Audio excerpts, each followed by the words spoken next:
Россияның ең ірі милли радиостанциялары бишлігіне кірген бірінші татар тілі радиостанцияға 20 ел толды. Әлігі шарада хабаршыбыз Дина Нәжмеддинова болып қайтты.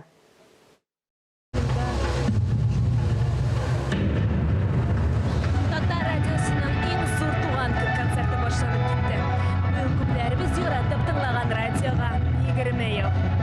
Татар радиосы 2000 жылдан ішін башлады һәм менә 3-нче дистә ел инде заманча радио тапшырулар һәм татар шоу-бизнесын үстерү майданчыгы булып санала. Беренче тапкыр турыдан-туры эфирга алып баручы буларак Булат Байрамов чыга. Айдар Галимовның беренчеләрдән булып җырлары яңгырый.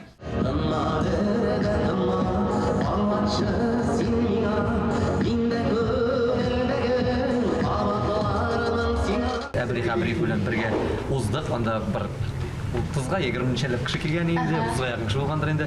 Безне Алмазмирга шок чакырды. Келегез дип, безне сразу беренче көнне эфирга чыгып киттек. Бер 4-5 тапкыр эфирда булганнан соң Әбри инде Орча билетны укып килгәннән соң аны телешмә, мин әле авылга баласы, мин әле аңлап та бетермәдем, кая килеп беләккәнемне, шуңа күрә бер 3-4 эфирда булды да, миңа кызганычка каршы аннан ташлап китәргә туры килде. Мин үземне шуны сәхнәгә күрәк басымда ясап сәхнә буенча киттем. Бүген без бахыт башлап җибәрәбез. Ни өчен һәм кемнәр күрерсез? Бу концепция, бу безнең алым шундый. Без менә динамика тотарга теләдек. Динамика һәм теге гадәттәгечә булмасын. Без һәрвакыт менә шундый теге дулкын ясарга теләдек. Яраткан радиостанция кумирларның бер буынын гына үстереп калдырмады. Алмазмир Гаязов, Әбри Хабриев, Булат Байрамов, Зөлфәддин Нуров һәм башка алып баручылар татар радиосы ярдәме белән зур сәхнәгә чыкты, танылды. Әлеге вазифага килгәнемә дөрестән дә 2 ел тулып бетми әле. Ләкин шул вакыттан килгәннән бирле безнең командабыз яшәрде дисәк була. Чөнки уртача яшьне алсак, анда безнең иң өлкән кешенең яше 35-кә чыга микән шул тирә инде. Санаганның яшьләренә эшли. Ләкин ул аңа карап, безне теге өлкәнне тыңламый дигән сүз түгел. Без яшьләрне дә җәлеп итәргә тырышып шулай эшләргә дигән вектор алдык үзебезгә. Ничек килдегез әлеге вазифага? Ой, мин бик узак килдем. Бу көне яшьләр шулай ук сезнең татар радиосында эшлисезләр килә. Нишләргә? Килергә. Теләк кенә булсын иң мөһиме. Минемчә теләге бик зур булган кеше бөтен җиргә эшкә эләгә ала. Безгә генә түгел, кая теле шунда эләгә ала. Яңа проектлар барлыкка килде, яңа тавышлар барлыкка килде. Тагын нинди яңа проектлар көтелә?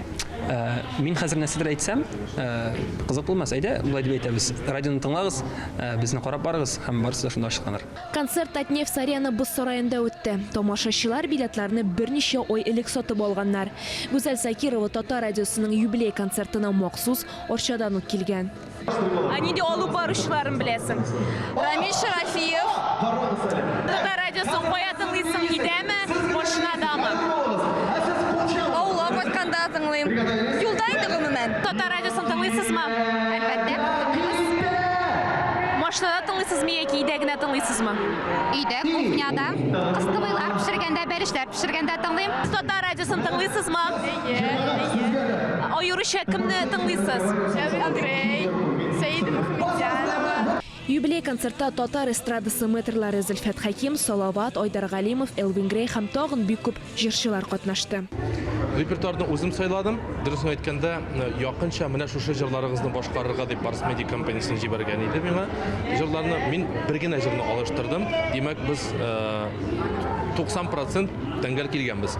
Татар радиосы халыкларны берләштерә һәм якынайта. Дина Нәжмеддинова, Ленар Хабибуллин,